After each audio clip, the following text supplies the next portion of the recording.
जय गुरुदेव। जय गुरुदेव।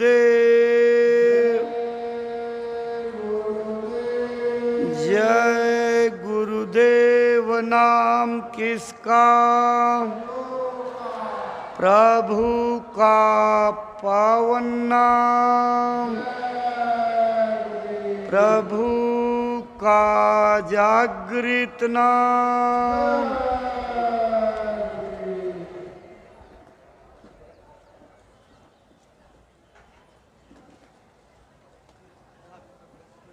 आज की इस मानव सृष्टि के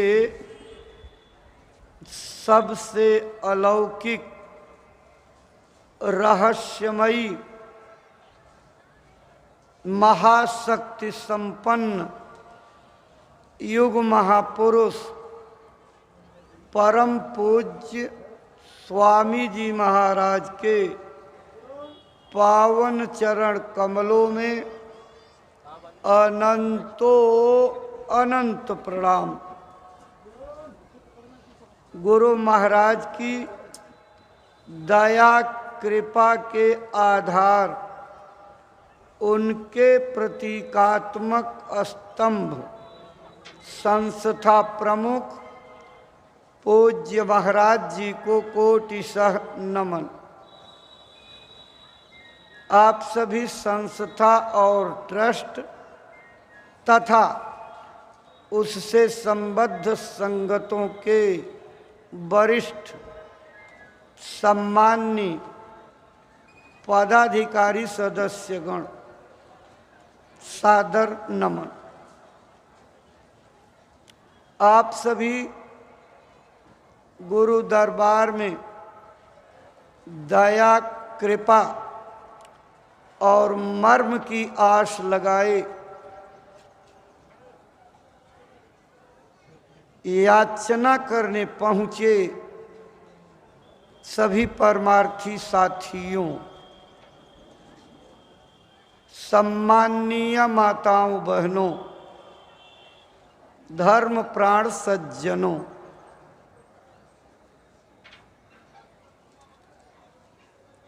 बच्चे बच्चियों, सबको सादर हार्दिक जय गुरुदेव।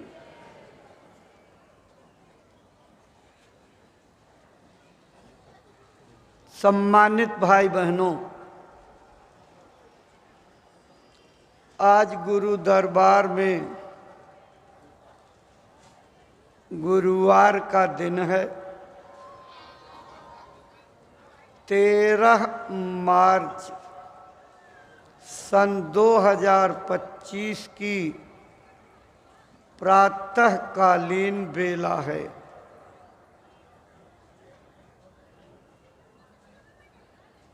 भगवान भास्कर की क्षितिज पर जाजल्यमान होने वाली किरणों के साथ जय गुरुदेव आश्रम मथुरा का परंपरागत जय गुरुदेव होली सत्संग मेला का श्री गणेश होने जा रहा है। अनौपचारिक रूप से सत्संग तो पहले से शुरू हो जाता है, लेकिन आज पूज्यपाद दादा गुरुजी महाराज के स्मरण और परम पूज्य स्वामी जी महाराज की चरण वंदना के साथ इस होली सत्संग मेला का आगाज हो रहा है।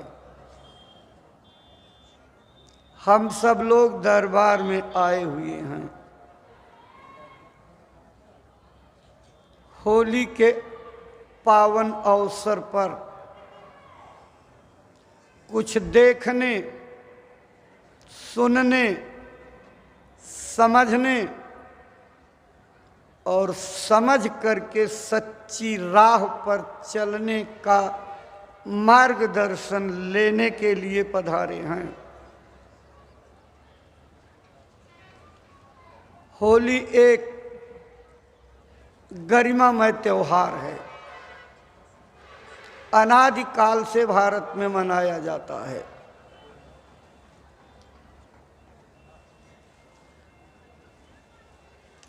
भारत जैसे धार्मिक देश में त्योहारों पर्वों की परंपरा रही है। प्रायः हर महीने में कोई न कोई तीज, त्योहार, मेले, पर्व, महापर्व पड़ ही जाते हैं। गुरु महाराज सुनाया करते थे, तीज त्योहारों की परंपरा भारत के ऋषि मुनियों, आंतरिक भेद जानने वाले महापुरुषों के द्वारा शुरू की गई। तीज त्योहार क्यों बनाए गए?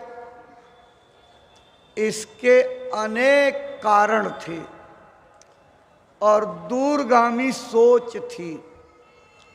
समाज में सांप्रदायिक सद्भाव बना रहे, लोग प्रेम प्यार से एक दूसरे की कुशल क्षेम पूछ सकें, अपने हृदय की बात दूसरे तक पहुंचा सकें, असक्त जरूरतमंद लोगों की भावना से बिना किसी स्वार्थ का भाव लिए सेवा कर दी जाए, इसके लिए तीज त्योहार बनाए गए थे। साथ ही उसके पीछे भौतिक पहलू के साथ आध्यात्मिक पहलू भी जुड़ा हुआ था। सांप्रदायिक सद्भाव, सौहार्द, समरसता, समता, भेदभाव रहित समाज, इसके साथ साथ समाज को अच्छा बनाने के लिए बुराइयों को त्यागने,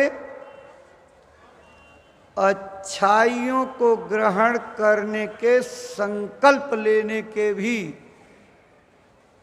यह मौके थे।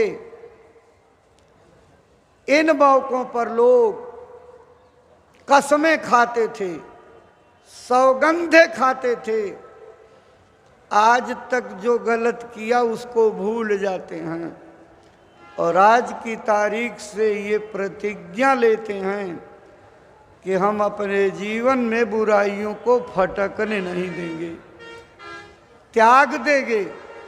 बुराइयों को त्याग करके अच्छाइयों को ग्रहण करने की कसमें खाते थे और बीड़ा उठा लेते थे कि अब हम बुरे काम नहीं करेंगे। इससे समाज में एक बहुत बड़ी चेतनता का जागरण होता था, लोगों में भाव बना रहता था। अब इसके तह में जाने की जरूरत नहीं है, बाहर बाहर देखने की जरूरत है कि बुराई और अच्छाई दो ही चीजें तो रह गई। बुराई क्या है, अच्छाई क्या है? जिस काम को करने से किसी दूसरे का प्रत्यक्ष या अप्रत्यक्ष नुकसान हो जाए, चोट पहुंच जाए, घाव लग जाए और उस काम को करने में हमारी आत्मा कांपे, डर लगे, भय लगे, वो बुरा काम बुराई है। जिस काम को करने से किसी की आत्मा गदगद हो जाए, खुशी से लबरेज हो जाए, दिल से दुआ निकलने लगे और आत्मा भी करने वाले की गदगद हो जाए, उसको अच्छा काम कहते हैं। अच्छाई को पकड़ो, बुराई को छोड़ो। यही दो लक्ष्यों के साथ त्योहार बनाए गए थे। क्यों बनाए गए थे? क्योंकि भारत में अनादिकाल से पराविद्या के जानकारों ने यह सबको समझा दिया था कि कर्मों का देश है, कर्म करने की पूरी आजादी है। अच्छा करो बुरा, पाप करो पुण्य, शुभ करो अशुभ, बद करो नेक, कोई हाथ पकड़ करके रोकने आपको नहीं आएगा कि इस काम को मत करो।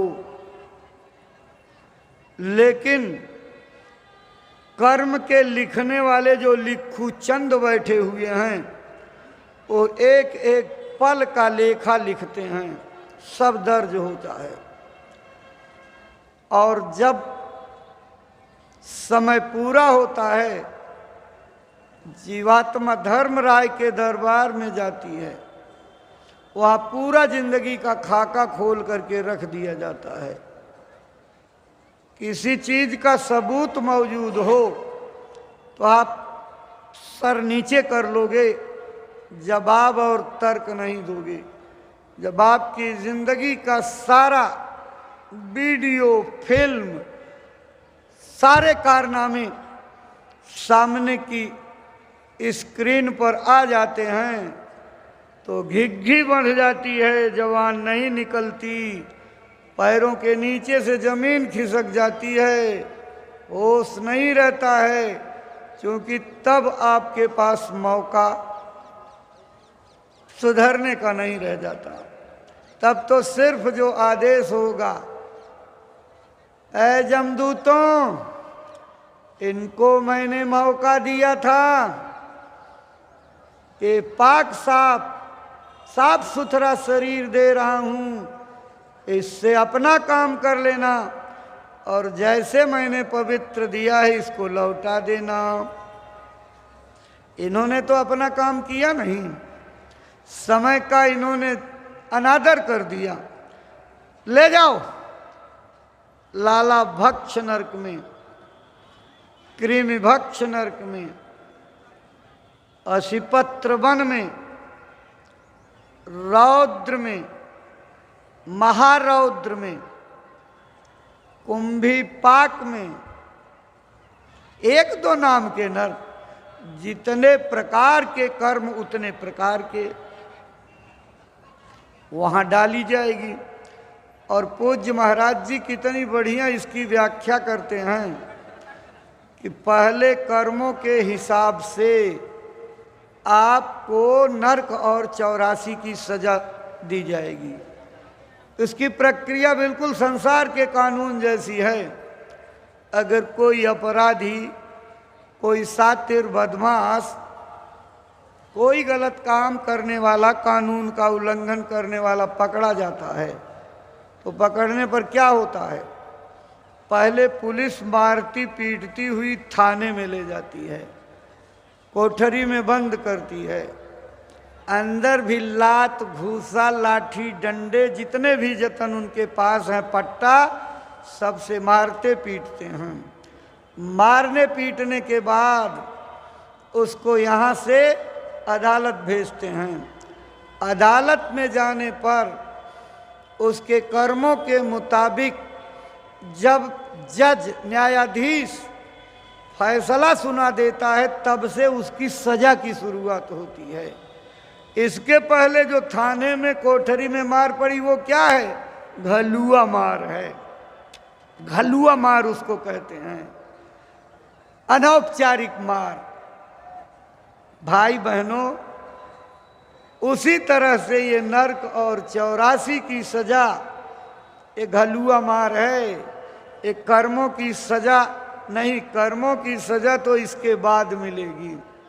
जब ये नरक और 84 में, आपको ये मालूम नहीं है कितने लंबे समय तक जीवात्मा उसमें डाली जाती है। कल्प कल्प भरी एक एक नरका, पर ही जे दू सही श्रुति करी तर्का। जो लोग तर्क वितर्क के द्वारा उस मालिक के ऊपर से उतरने वाली आकाशवाणियों की विद्या का अपमान करते हैं, तर्क करके और मनगढ़ंत व्याख्या करते हैं, कल्पों कल्पों तक अदल बदल करके नरकों में डाले जाते हैं। कल्प होता कितना है, कभी कल्पना गणित से किया?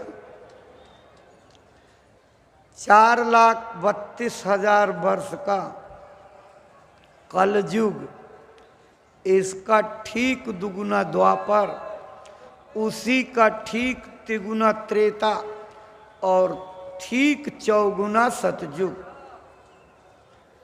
ये चारों युग जब एक बार क्रम से पूरे हो जाते हैं तो उसको एक चतुर्युगी कहते हैं। इसी तरह से ना जाने कितनी चतुर्युगियां बीतने के बाद एक मनवंतर आता है और ना जाने कितने मनवंतर बीत जाने के बाद तब एक कल्प आता है। अंगुली पर गिनते गिनते गणित भूल जाओगे। महात्माओं ने हमदर्दी से आपको सचेत करके कहा था, लेकिन आपने उनकी बातों को समझा नहीं। क्षण सुख लागी जन्म 100 कोटि, दुख न समझते ही सम को खोटी। एक क्षण के मन इंद्रियों के आनंद के लिए करोड़ों करोड़ जन्मों की मुसीबत मोल लेता है, उसको कभी बुद्धिमान नहीं कहा जाता। सत्संग इसी चीज को समझाने के लिए होता है। अच्छे और बुरे कर्मों को समझो, अच्छे को पकड़ते जाओ, बुरे को छोड़ते जाओ। जब तक आपके अंदर खामियां हैं तब तक ये दुनिया खामी की दिखाई पड़ेगी। जब आपका ये चश्मा उतर जाएगा, अच्छाइयों का चश्मा लगा लोगे, ये पूरी दुनिया अच्छी दिखाई पड़ेगी। अच्छे लोगों की संगत बना करके रहोगे तो आपके ऊपर बुराइयों का कुप्रभाव नहीं आएगा। लेकिन अगर आपकी संगत बुरी हो गई, आपके चारों तरफ मिलने जुलने वाले, काम करने वाले, जिनके साथ उठना बैठना है, घनिष्ठ संबंध है, मित्र सगे संबंधी हैं, अगर वो बुरे हैं तो बुरी संगत का प्रभाव पड़े बिना नहीं रह सकता। बड़ी स्पष्ट बात महापुरुषों ने लिखी है। सोहबते सालेह तुरा सालेह कुनद, सोहबते तालेय तुरा तालेय कुनद, जिसका हिंदी में मतलब है अच्छी संगत तुम्हें अच्छा बना देगी, बुरी संगत तुम्हें बुरा बना देगी। अच्छी तरह समझने के लिए आप इसको बाग में चले जाइए, बगीचे से गुलाब का फूल लीजिए, अपने हाथों में थोड़ी देर ऐसे ले करके रगड़ दीजिए, फूल को गिरा दीजिए और उसके बाद अपने हाथ को नाक के ऊपर ले जाइए तो खुशबू आपके हाथ से आती अनुभव होगी। आप खेती करते हैं, दीमक की दवा डालते हैं या और कीटनाशक डालते हैं, दीमक की दवाई छिड़क करके आइए, साबुन डिटर्जेंट पाउडर से जो है खूब धो डालिए और धो करके पोंछ लीजिए, उसके बाद हाथ को नाक पर ले जाइए तो दीमक की दवाई की गंध आती नजर आएगी। ये क्या है? अच्छाई का अच्छा प्रभाव और बुराई का बुरा प्रभाव। इसलिए अपने जीवन को कामयाब बनाना है तो बुरी संगत से बचो, अच्छी संगत करो। अगर अच्छी संगत का संयोग नहीं मिल रहा है तो प्रयत्न करके अच्छी संगत का निर्माण करो। अपने इर्द गिर्द वाले लोगों को परमार्थी मार्ग से जोड़ो, उन्हें भी भक्ति करने के लिए प्रेरित करो। धीरे धीरे अच्छे लोगों का समूह तैयार हो जाएगा और यही अच्छा समूह चिनगारी की रूप से जो है काम करेगा। अगर आपने सच्चे अर्थों में अच्छे समाज के निर्माण का बीड़ा उठा लिया तो यह एक प्रकार से गुरु की दया कृपा का मिशन है। नाम का अनमोल खजाने का कारण उसमें छिपा हुआ है। आदेश बजाओगे, संगत को अच्छी बनाने में लग जाओगे तो गुरु महाराज की दया से नाम को अंदर में प्रकट होने में देर नहीं लगेगी। और जैसे ही नाम आपके अंदर प्रकट हुआ अपना काम शुरू कर देगा। जब ही नाम हृदय धरा भया पाप का नाश, जैसे चिनगी आग की पड़ी पुरानी घास। पुरानी सूखी हुई ढेर में अगर एक चिनगारी पहुंच जाए तो धीरे धीरे चिनगारी अपना दायरा बढ़ाती है। दायरा बढ़ाते बढ़ाते वो आग का गोला बना देती और वो फफक करके जल पड़ती और भभक करके जली ज्वाला सारे ढेर को खाक कर देती। ऐ भाई बहनों, ये जो नाम योग साधना का मार्ग आपको मिल रहा है, इसको अपने अंदर में उतारने और अभ्यास करने की जरूरत है। अपने अंदर नाम की चिनगारी को पैदा करने की जरूरत है। नाम की चिनगारी अपना दायरा बढ़ाती जाएगी और एक दिन सब पापों का नाश करके और आपको अपने घर जाने का कारण बना देगी। क्योंकि जब तक शुभ और अशुभ कर्मों का कोई भी पर्दा आपके ऊपर रहेगा, इस जगह से निकल करके अपने घर की ओर नहीं जा सकते। चाहे शुभ चाहे अशुभ, दोनों पलड़े जब तक संतुलन बराबर नहीं होगा आपका दरवाजा नहीं खुलेगा। ये दरवाजा इसी पर खुलता है कि जब पाप पुण्य दोनों खत्म हो करके नेस्तनाबूत हो गए। रामायण तो पढ़ते हो ना, यही बात तो आप पढ़ते हो। शुभ और अशुभ कर्म जब नासहीं तब पावई मेरे पूर्वासहीं। जब शुभ और अशुभ दोनों कर्म खत्म हो जाते हैं तब मेरी नगरी में जीवात्मा को वास मिलता है। अपने घर जाने का मौका मिलता है। जब तक ये लादे रहोगे, चाहे अच्छा चाहे बुरा, गुरु महाराज बताते थे हमारे लिए दोनों कर्म बंधन हैं। यह बात भारत के विद्वानों ने देश की आवाम को समझाई नहीं।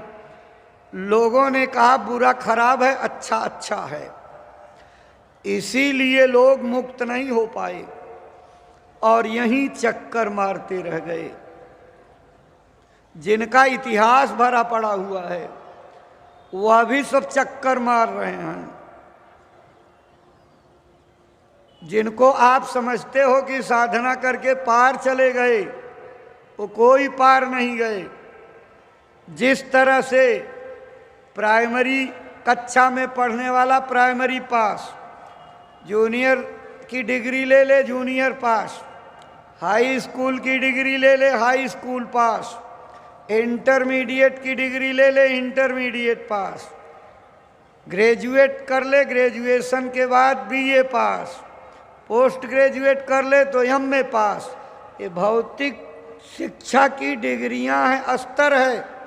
ऐसे ही आध्यात्मिक कमाई और साधना की भी डिग्रियां हैं। ऋषि, मुनि, तपी, सन्यासी, योगी, योगेश्वर, महायोगेश्वर, हंस, परमहंस, साध, संत, परम संत, ये शुरू से लेकर के आध्यात्मिक कमाई के डिग्रियां हैं।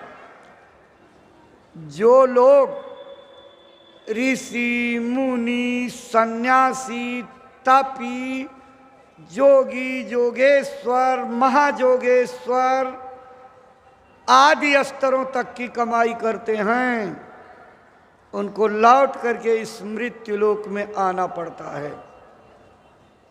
कल महाराज जी के सत्संग में आपको सुनने को मिलेगा, तीसरे पद के पार जाने वाली जीवात्मा जब अंदर के मान सरोवर में स्नान करके चारों कपड़ों को उतार देती है, निखालिस हो जाती है, तब जाकर के आवागमन से मुक्त होती है, उसके पहले नहीं। तो जिनकी किताबें भरी पड़ी हैं, जिनका आप गुणगान करते हो और जय जयकार करते हो और उनसे आशा करते हो कि कुछ दया कृपा इनकी हमको मिल जाएगी, वो जो है जब खुद नहीं छूटे तो आपको कैसे छुड़ाएंगे? जब खुद नहीं छूट पाए तो आपको कैसे छुड़ाएंगे? भाई बहनों, बड़ा विचित्र देश है।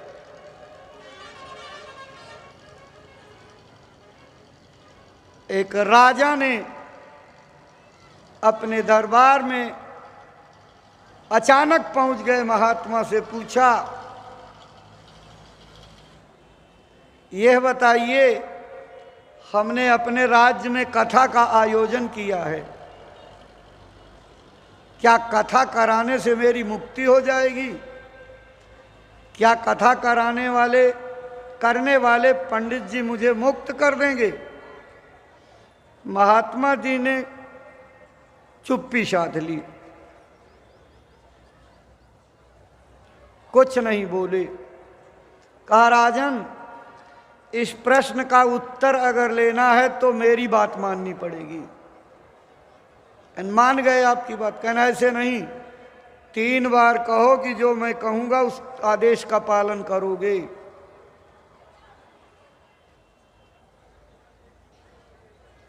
कहा, ठीक है, पालन करेंगे। कहा, बिल्कुल सही है, कहन पालन करेंगे। कहना, आप अपने सेनापति को मेरे सामने हाजिर करिए। सेनापति हाजिर हो गया।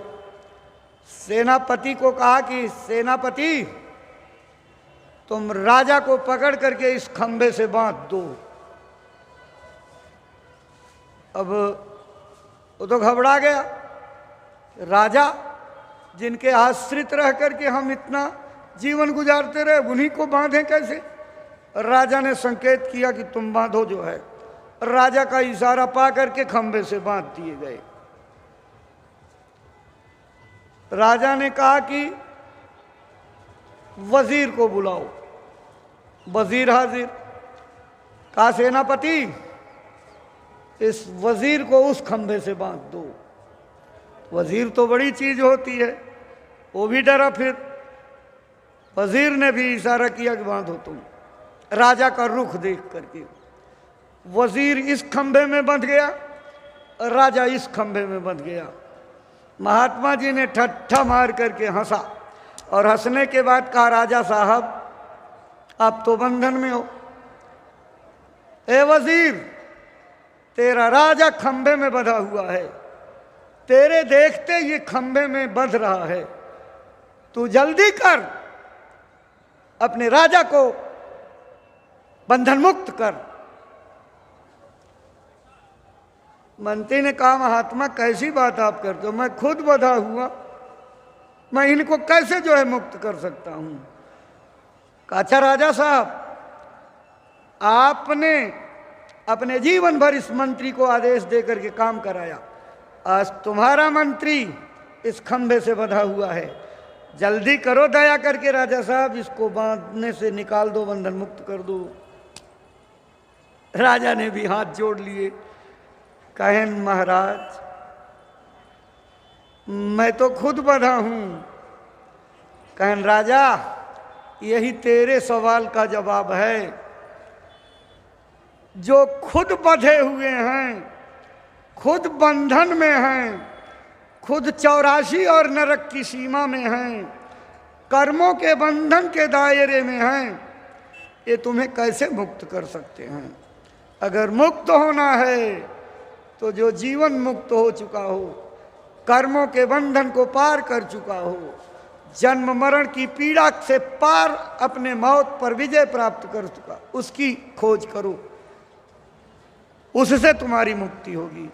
ये जितने भी सब फैला हुआ है चारों तरफ, जप तप संयम नियम अपारा, जे श्रुति कह शुभ धर्म आचारा, जितने कर्मकांडों के फैलाव हुए हैं इस देश में और सारी दुनिया उसमें मशगूल है, सब कर फल हरि भगति सुहाई, असो बिन संत न काहू पाई। इन सब का परिणाम अंतिम रिजल्ट भक्ति है, लेकिन ये भक्ति आज तक का इतिहास है, बिना संत के किसी को नहीं मिली है। इसलिए मत भरमो कर्म कांडों की ओर। आचार विचार आपको पुण्य तो दे सकते हैं, लेकिन पुण्य कर्म शुभ कर्म भी बाधक हैं। गुरु महाराज कहते थे, एक लोहे की जंजीर है, एक सोने की जंजीर है। बुरे कर्म उनका परिणाम भोगना ये लोहे की जंजीर है, और शुभ कर्म और उनका परिणाम भोगना ये सोने की जंजीर है। हैं दोनों बंधन। अब बांध दिया जाए चाहे लोहे की जंजीरों से चाहे सोने के सांकल से, लेकिन बंधन तो हो गया। ऐसे ही दोनों कर्म आपके इस संसार में बने रहने, आवागमन में आते जाते रहने, कभी इस मृत्युलोक के जेल खाने से निकलने न देने के कारण हैं।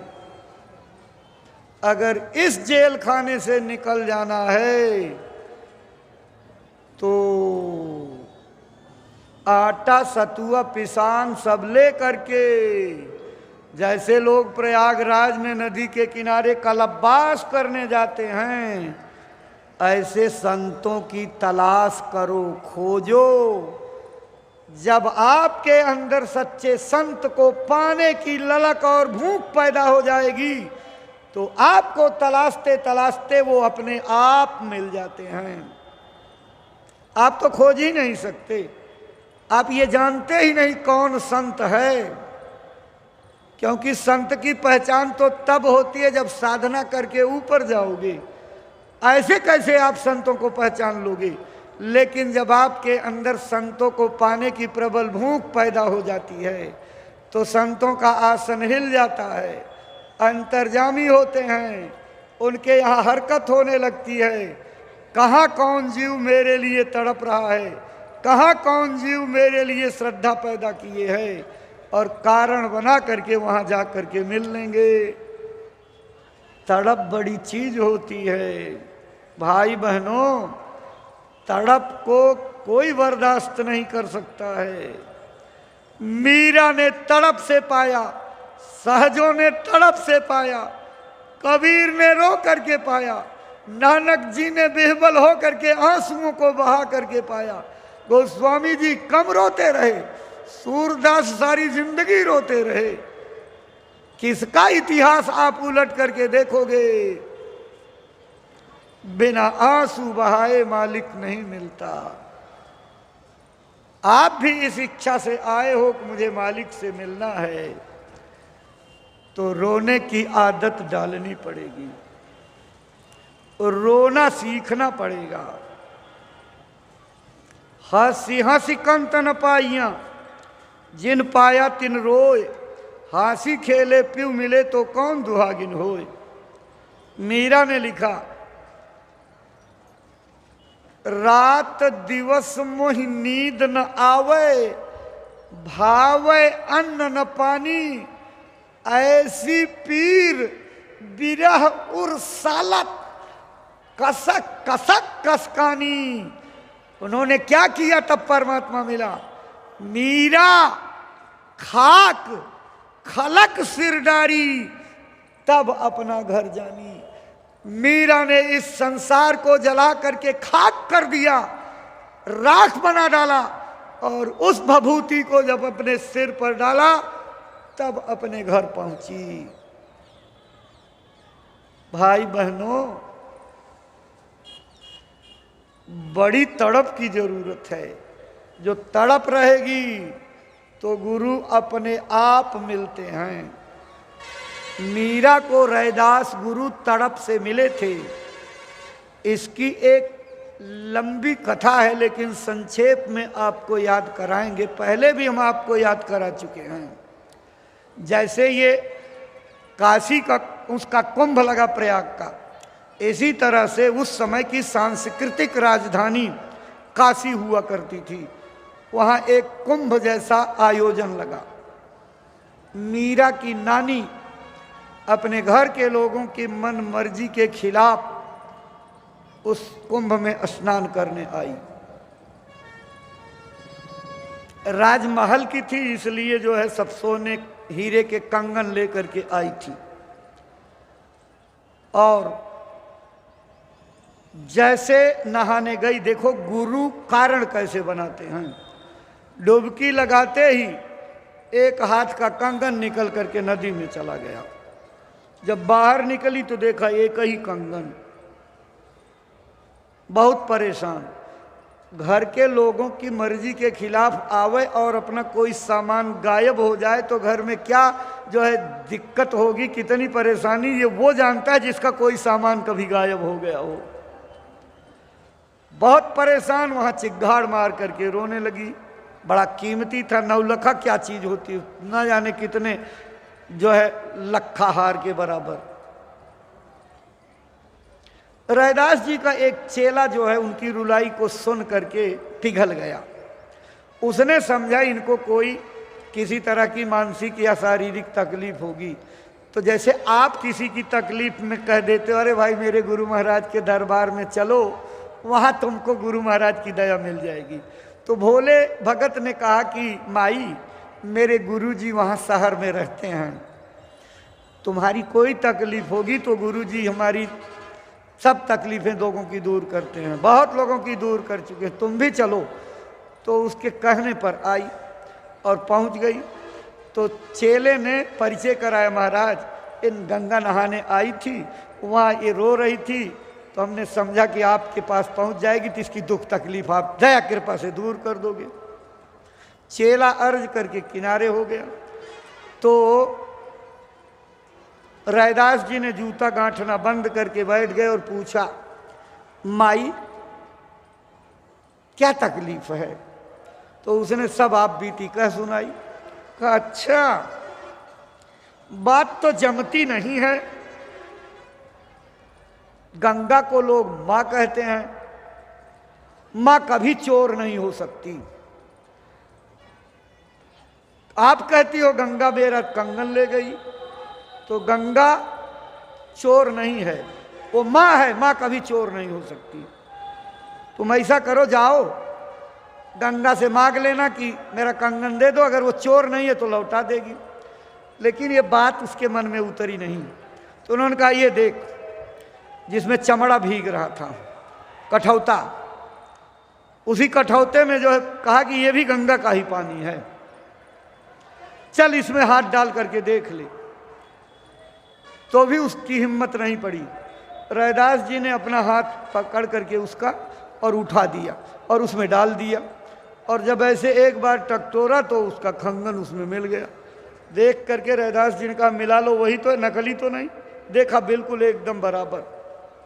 कहा महाराज बड़ी कृपा हो गई, मैं तो घर में बिगड़ ही जाती बहुत।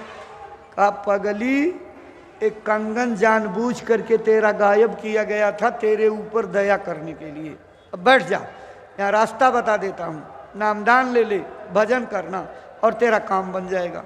रास्ता लेकर के गई और जैसे आप ओढ़ करके भजन करते हो इसी तरह की नाम योग साधना में यही सबने बताया, चद्दर ओढ़ करके कानों को बंद करके भजन करो। तो संजोग से वो भजन की मुद्रा में ऊपर जाने आने लगी। एक दिन मीरा नानी के घर आई और नानी के बगल सो गई। रात में जब उन्होंने देखा कि बच्ची सो गई है तो उठ करके बैठ गई बिस्तर पर, कान में अंगुली डाल करके भजन करने लगी। मीरा को नींद खुली तो देखा हाँ नानी बैठी हुई है, तो अपनी अंगुली से पेट में चौंक चौंक करके नानी, हे नानी नानी। अब नानी यहाँ हो तो बोले, नानी तो निकल गई ऊपर। अब उसकी नींद खत्म, क्या हो रहा है कुछ समझ में नहीं। बड़ी देर के बाद जब हरकत शरीर में हुई तो मीरा ने कहा नानी ये तू क्या कर रही थी? कहा भजन कर रहे थे भजन। मीरा ने कहा भजन? तुमने तो कोई घंटा बजाया नहीं, घंटी बजाई नहीं, शंख बजाई नहीं, टुनटुनिया बजाई नहीं, ये कौन भजन है? कहा बच्ची ये भजन दूसरा है, इस भजन में बाजे गाजे की जरूरत नहीं, ये ऊपर से अपने आप इस खोपड़ी में उतरते हैं। तो मीरा को शौक पैदा हो गई कि बताओ मुझे भी। कहा बच्ची मैं नहीं बता सकता, ये रास्ता गुरु जी बताते हैं। कहाँ मिलेंगे? वो तो काशी में मिलेंगे, मैं कैसे जाऊंगी?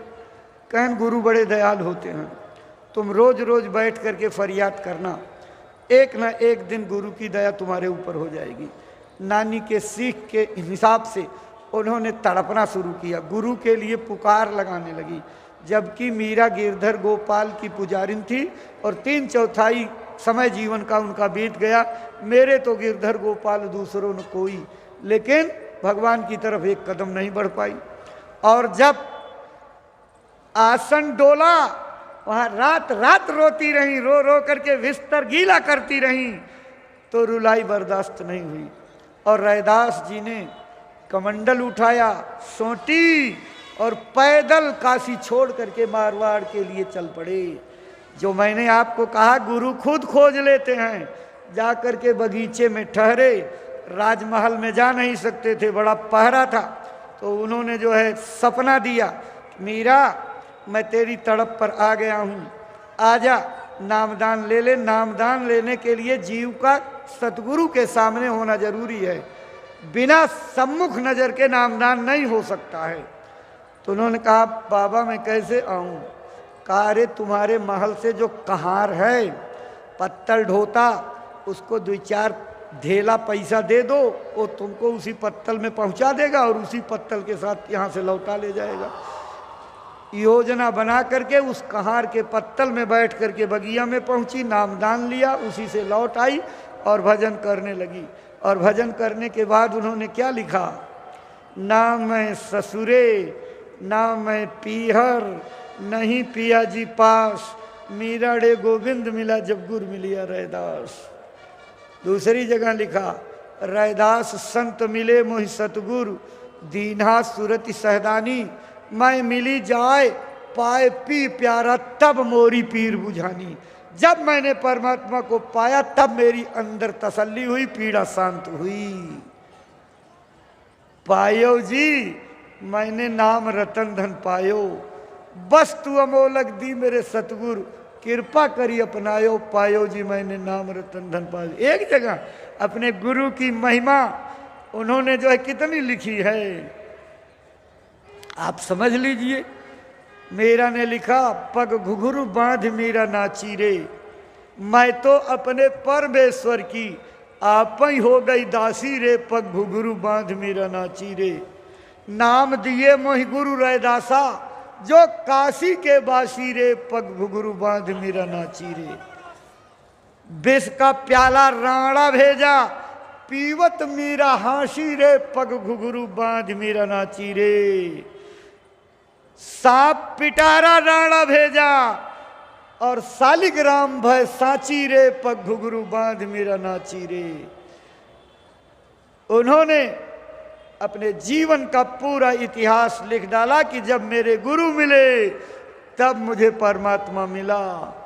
गुरु की जरूरत है परमात्मा को पाने के लिए। जैसे तड़प पर रैदास अपने प्रेमी से मिलने में अरवार पहुंच गए। कितनी दूर होगी, पैदल कितने दिन चले होंगे, लेकिन गुरु का मन सच्चे वफादार आज्ञाकारी समर्पित शिष्य के भीतर बसता है। अगर न बसता तो गोस्वामी जी महाराज राजापुर में नौकरी करने वाले हृदय अहीर के पीछे इतने दीवाने न हो जाते कि जब हृदय आदेश लेकर के काशी चला गया अपने गांव, तो गुरु का मन लग गया। गुरु नहीं भूल सकता, चेला भूल जाता। चेले को भले याद नहीं रही, लेकिन गुरु अपने चेले को बराबर याद करते रहे। और लिखा उन्होंने रामायण में, हमारा चित हृदय में बासी और हम चल गए नगर काशी। चेले के पीछे गुरु शिष्य से मिलने के लिए नगर काशी चले गए। सबका कारण होता है। प्रेमी भाई बहनों, अगर आपके अंदर मालिक को पाने की, गुरु को पाने की, रास्ता पाने की और अपने आत्मा के कल्याण की जरा सी भी फिक्र जाग जाए, तो महात्मा कारण बना करके आपके पास मिल जाएंगे। आपको तलाशना नहीं पड़ेगा। वो जमाना गया जब लोग कहते थे कि प्यासा कुएं के पास आता है, लेकिन महापुरुषों ने इस कहावत को बदल दिया। प्यास बुझाता कुआं डोले। कुआं प्यास बुझाता डोल रहा है। ये भारत का अध्यात्म का विज्ञान है। इस विज्ञान की सिरमौरता इसी से जाहिर है कि सारी दुनिया के लोग भगवान को नकार रहे, नास्तिकता का मत फैल रहा है, लेकिन भारत के अंदर अध्यात्मवाद के सनातन परंपरा की जड़ें इतनी अंदर तक फैली हुई हैं कि इन मजबूत जड़ों को चाहे जितनी भी कोशिश की जाए, इन जड़ों को कोई उखाड़ नहीं सकता। लेकिन समझना पड़ेगा सनातन अध्यात्मवाद क्या है। सनातन रटने से सनातनी नहीं बनोगे। हिंदू रटने से हिंदू नहीं बनोगे। जैसे चीनी कह करके जीभ पर स्वाद नहीं लाया जा सकता है, जिस तरीके से मिर्चा कह करके उसकी कड़ुआहट का अनुभव जीभ पर नहीं किया जा सकता है, ऐसे ही किताबों के पठन पाठन से, मंत्र और श्लोकों के उच्चारण मात्र से आपकी जीवात्मा को कुछ मिल जाए नामुमकिन है।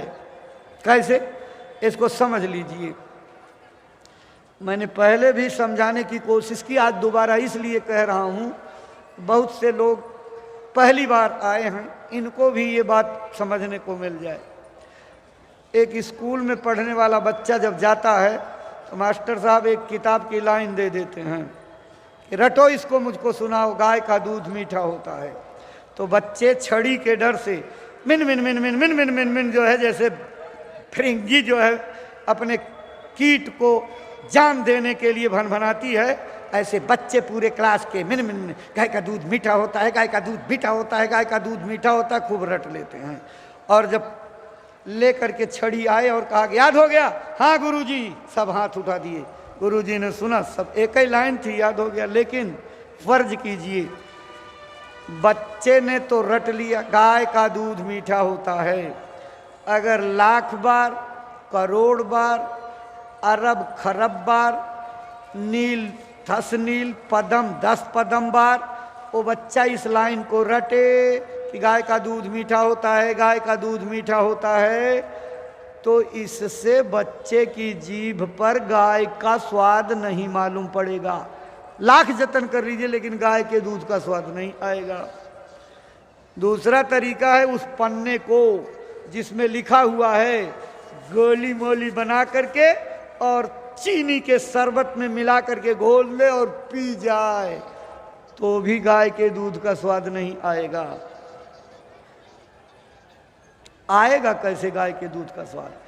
सबसे पहले उस बच्चे को ये पता करना पड़ेगा कि गाय क्या होती है, और जब गाय पता लग जाए तो दूसरी चीज और पता होनी चाहिए। जब मान लीजिए पता हो गया कि ये गाय एक चौपाया जानवर है, तो ये पता होना चाहिए कि गाय के किस अंग से दूध निकलता है। सींग से निकलेगा कि पूंछ से निकलेगा कि कान से निकलेगा कि थूथुन से निकलेगा कि टांगों से निकलेगा कि थन से निकलेगा। अगर दूसरी चीज उसे पता हो गई कि गाय का दूध उसके थन में होता है, तो तीसरी चीज और जाननी पड़ेगी कि ये थन से दूध किस विधि से निकाला जाएगा, यानी दूध दुहने की कला उसको मालूम होनी चाहिए। जब तक ये तीन चीजें नहीं पता लगेगी, रटने से कुछ नहीं। इसी तरह से रामायण की लाइन है, गुरबिन भवनिधि तरह न कोई, जो बिरंची शंकर समहोई। आप माला लेकर के बैठ जाइए, भूख प्यास त्याग करके पंचाग्नि तपते हुए पहाड़ की कंदरा में बैठ करके माला जाप करिए। गुरबिन भवनित तरन कोई जो बिरंची शंकर सम होई, गुरबिन भवनित तरन कोई जो बिरंची शंकर सम होई। तो क्या इसके जाप से भाव सागर पार हो जाओगे? नहीं होगे। पहले पता करना पड़ेगा कि गुरु क्या चीज होती है, गुरु क्या चीज होती है। जब गुरु पता लग जाएगा तो ये पता लगना चाहिए कि भाव पार जाने की विद्या क्या है, और भाव पार जाने की विद्या जानने से भी आप पार नहीं जाओगे। उस विद्या का अभ्यास साधना करनी पड़ेगी, कमाई करनी पड़ेगी, तब भाव पार जाओगे। भटक गई ना दुनिया सारी श्लोकों और चौपाइयों में, कर्म कांडों में, और आपको बहुत सचेत किया उन्होंने। जितने भी महात्मा आए सबने ये बात दोहराई और बताई आपको पिछले युगों की कठिनतम साधना पद्धतियों से जीवात्मा को इस कलयुग में कुछ नहीं मिलेगा। आप तो रामायणी हो, विद्वान हो, रामायण से इतनी बड़ी आस्था है कि उसके एक एक अक्षर पर आप कुर्बान हो, तो ये लाइन पढ़ करके क्यों नहीं कुर्बान हो गए? क्या लिखा उन्होंने? ऐ रामायणियों, ये ही कलिकाल न साधन दूजा, जोग यज्ञ जप तप व्रत पूजा। इस कलयुग में सतयुग की साधना योग से कुछ मिलने वाला नहीं है, त्रेता की यज्ञ विधि से कुछ नहीं मिलने वाला है, त्रेता की मूर्ति पूजा से कुछ नहीं मिलने वाला है। वेदों में 80,000 उपासना कांड के जितने भी वर्णन हैं, उन पूजा व्रत उपवास टांट घंट यंत्र मंत्र जितने भी, इनसे जीवात्मा को कुछ भी नहीं मिलेगा। तो रामायण की बात तो आपको मान लेनी चाहिए। आप 2-4 तीर्थ गए, 2-4 गंगा नहाए, महात्मा तो ना जाने कितने तीर्थों का चक्कर मार करके आए और परिणाम लिख दिया। पढ़ो पलटू साहब की बात को। सातपुरी हम देखिया, देखे चारिउ धाम, देखे चारिउ धाम, सबन मा पाथर पानी, कर्मन के बस पड़े मुक्ति की राह भुलानी। चलत चलत पग थके, छीन भई अपनी काया, और काम क्रोध नहीं छुटे बैठ कर खूब नहाया। स्नान किस लिए करने गए थे? बुराइयों को त्यागने के लिए, और बुराई त्यागे नहीं, ऊपर से नहा धो करके चले आए, तो उस स्नान से क्या फल आपको मिला? ये स्थान तीर्थ बुराइयों को त्यागने के लिए बनाए गए थे कि नहा करके अपनी बुराई गंदगी को यहाँ डाल जाना, शरीर के साथ मत ले जाना। लेकिन तो आप दर चालाक निकले। तीर्थ गए 3 जना, चित्त चंचल मन चोर, एक पाप न काटिया लादिन मन 10 और बोझा लाद के चले आए। इसीलिए भारत में परंपरा बिगड़ती और चली गई। जो लोग काशी, बनारस, चारों धाम, हरिद्वार, गंगा सागर, द्वारिका, पुरी, रामेश्वरम से लौटते हैं, मैं बड़ी फैक्ट बात बता रहा हूँ, 100% शायद सही नहीं हो, लेकिन जो लोग इन धामों की यात्रा करके आते हैं पहले की अपेक्षा और बेईमान, पहले की अपेक्षा और क्रोधी, पहले की अपेक्षा, क्यों जानते हैं? इनको ये पता लग जाता है कि अब मेरी पीठ पर लाइसेंस मिल गया है, लाइसेंस मिल गया है कि चाहे जितनी झूठ बोलो, चाहे जितना कपट करो, चाहे जितना छल करो, चाहे जितना चोरी करो, चाहे जितना किसी का धन हड़प लो, क्योंकि तुम लाइसेंस लेकर के आए हो, तो जिसके पास लाइसेंस उसको कुछ नहीं बिगड़ेगा। इसीलिए तो सब बिगड़ता जा रहा है। आप गए थे वहाँ जो है पाप धोने के लिए, आप अपनी बुराइयों को त्याग करके लौटने के लिए, और एक पाप नहीं काटा और लाद करके ले आए, तो गंगा का दोष है, गंगा का दोष है, गंगा माई का दोष नहीं है। देवताओं की सभा हो रही थी तो एक बार कई देवताओं ने गोल बनाया। अब समझ लीजिए, जो लोग नेक रास्ते पर संगत के आदेश निर्देशों पर नहीं चलते, वो इसी तरह की गोल बना करके इस तरह की बातें फैलाते हैं। क्या फैलाया? देखो, गंगा माई जो है सबका पाप धोती हैं, तो ये सबसे गंदी हैं। जब सबका पाप लेती हैं तो बड़ा बोझ है इनके ऊपर। इनको देवताओं की सभा में अब नहीं रखना चाहिए, इनको निकाल करके बहिष्कृत कर दीजिए, चूंकि ये सबसे पापी हैं। प्रस्ताव पास हो गया तो लोगों ने कहा बुलाओ गंगा माता को। गंगा माई बुलाई गई, कहन कि लोगों का प्रस्ताव पास हो गया कि आप लोगों का पाप अपने सिर पर लेती हो, धो करके साफ कर देती हो, इसलिए आप सबसे गंदगी नकारा हो, आपको क्यों ना देवताओं की सभा से जो है बाहर कर दिया जाए। लो, ऐसे लोगों के प्रस्ताव पर शोकाज नोटिस जारी हो गया। कारण बताओ कि कैसे, क्यों ना निकाल दिया जाए। गंगा माता ने हाथ जोड़ कर, क्या बात तो इनकी बिल्कुल 100% सही है कि मैं सबका पाप धोती हूँ, लेकिन मेरी बात पर आगे आप लोगों ने विचार नहीं किया। जो पाप मैं धोती हूँ उसको मैं अपने पास नहीं रखती, मैं बहा करके सब समुंदर के पास पहुँचा देती हूँ। लोगों की बुद्धि खुली, हाँ यार, इसको तो सोचा नहीं। वास्तव में गंगा कहाँ पापी है? पापी तो अब समुंदर हो गया, सारा पाप तो उसके यहाँ पहुँच गया। समुंदर बुलाया गया, समुंदर को जवाब देने का मौका मिला कि अपना जवाब दो।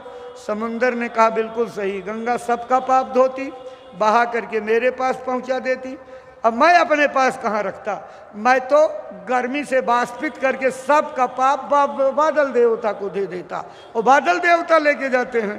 कहा हाँ हाँ बिल्कुल, न गंगा पापी न समुंदर पापी, पापी तो जो है बादल देवता। बुलाए, अब मेघ देव बुलाए गए कि आपको अब जो है दरबार से बाहर किया जाएगा।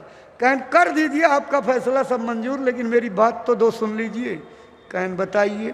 कहन गंगा पाप धोती, भेज देती समुंदर के पास, समुंदर बाष्पित करके मुझ में मिला देता, और मैं कहाँ अपने पेट में रखता।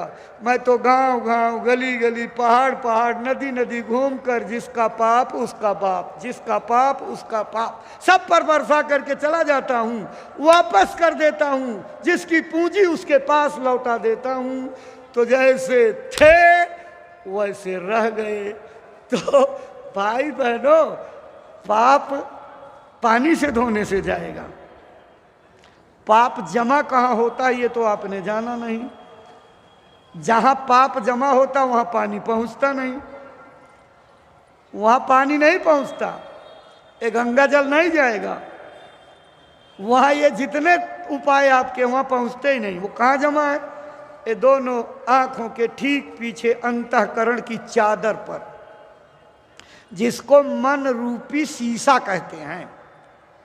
इस मन रूपी शीशे को जब तक साफ नहीं करोगे तब तक भक्ति नहीं कर सकते। गोस्वामी जी की लाइन को पढ़िए, श्री गुरु चरण सरोज रज, निज मन मुकुर सुधार, बरनऊ रघुबर विमल जस जो दायक फलचार। पहले मैंने गुरु के चरण कमलों की धूल, उनके चरण कमलों की धूल का प्रसाद लिया, अंदर के चरण कमल को जागृत किया, मन रूपी शीशे की गंदगी को बिल्कुल चमका दिया, तब जाकर के राम की भक्ति, और राम की भक्ति करके मुक्ति और मोक्ष 4 पदार्थ पाने का वर्णन कर रहा हूँ। और आप बिना आँख खोले भगवान को पाना चाहते हो, कैसे मिलेगा?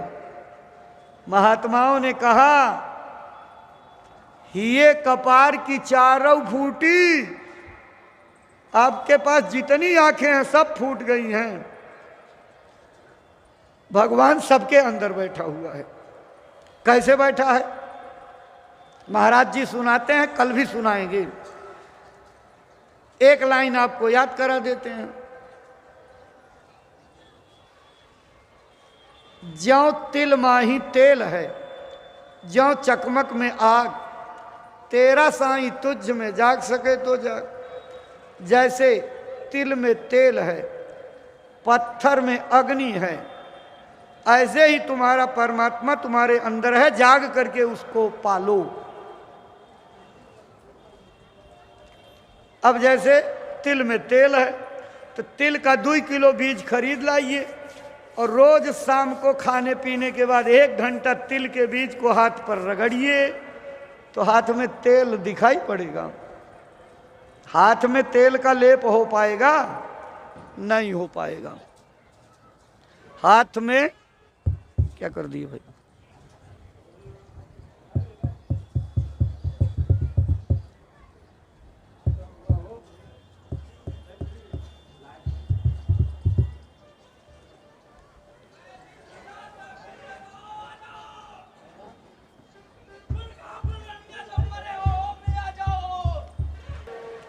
भाई बहनों, आपको व्यवहारिक चीज़ बता रहे थे कि ये तिल के बीज से तेल आपके अंदर नहीं आएगा। और मान लीजिए जिन लोगों के इलाके में पत्थर बहुत होता है, नदियों में बहकर आते हैं लोग, उठा करके शंकर भगवान की शालिग्राम बना करके पूजते हैं। वो तो ऐसे नदी में घूमते घूमते घूमते घूमते उनके पत्थर घिसते घिसते और गोल मटोल हो जाते तो लोग शालिग्राम बना करके पूजते। ऐसे पत्थरों को एक झोला भर लाइए, अपने चूल्हे में लगा दीजिए और ऊपर भगोना चढ़ा करके चावल दाल डाल दीजिए और हाथ पाँच करके बैठ जाइए। तो क्या पत्थर वाली आग से चावल दाल पकेगा? नहीं पकेगा। अगर तिल का तेल निकालना है तो उसको चक्की में ले जा करके पेरना पड़ेगा और जब पेरा जाएगा, तिल को तेल पेल कर निकले, जब तिल को पेरा जाएगा तब उसमें से तेल निकलेगा। ऐसे पत्थर को पत्थर से जब टकराया जाएगा, घर्षण किया जाएगा, तब अग्नि प्रकट होगी। ऐसे ही भगवान बैठा हुआ, लेकिन योग की अग्नि को प्रकट करने के लिए अभ्यास करना पड़ेगा, रगड़ना पड़ेगा। जैसे चंदन की शीतल लकड़ी को रगड़ करके उसमें आग पैदा की जाती है।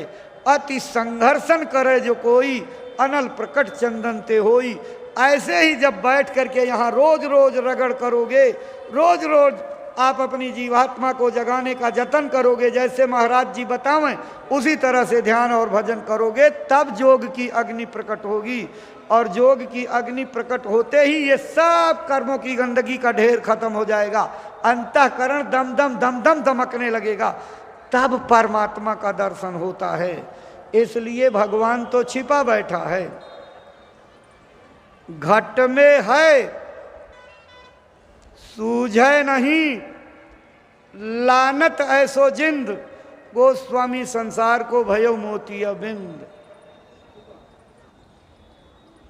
पढ़ो तो रामायण में कितना इशारा उन्होंने किया, लेकिन उसको पढ़ करके आप असली जगह पहुंच नहीं पाते। उन्होंने कहा कि मुकुर मलिन और नयन विहीना, राम रूप देखें किम दीना।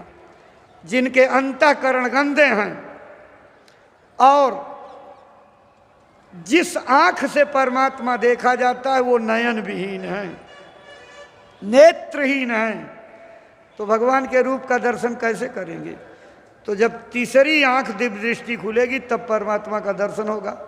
घबराइए मत, कल ही, ज़्यादा देर नहीं, कल ही इस दिव्य दृष्टि को खोलने का रास्ता पूज्य महाराज जी बताएंगे।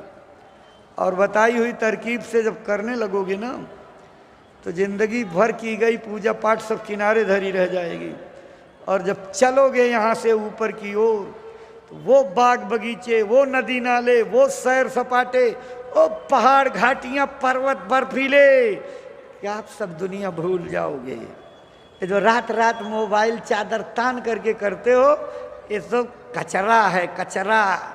जब अंदर का संगीत आपके अंदर जो हो रहा सुनोगे तो मस्त हो जाओगे, भूल जाओगे। इतनी बड़ी विद्या का खजाना कल महाराज जी बांटेंगे। इसलिए अपनी दिव्य दृष्टि खोल करके उस परमात्मा को पाने का मार्ग कल मिलेगा। लेकिन इसकी प्रारंभिक तैयारी तो आप कर लीजिए। पढ़ने के पहले बस्ता उस्ता तैयार करके किताब उताब लेकर के तब स्कूल जाओगे ना। और खाली स्कूल पहुंच जाओगे, मास्टर पढ़ाने लगेगा, किताब है ही नहीं, लिखने की कॉपी है ही नहीं, स्याही रोशनाई वाली कलम है ही नहीं, तो लिखोगे पढ़ोगे क्या? पहले उसकी व्यवस्था बनाओ, इंतज़ाम करो। तो इंतज़ाम क्या करना है? सबसे पहले अपने मन में ये ठान लेना है, इस अध्यात्मवाद की पढ़ाई की पहली लाइन है, भगवान के भजन और भक्ति के लिए मानवतावादी, शाकाहारी, नशा मुक्त होना बहुत जरूरी है। ये आचरण में उतारना पड़ेगा।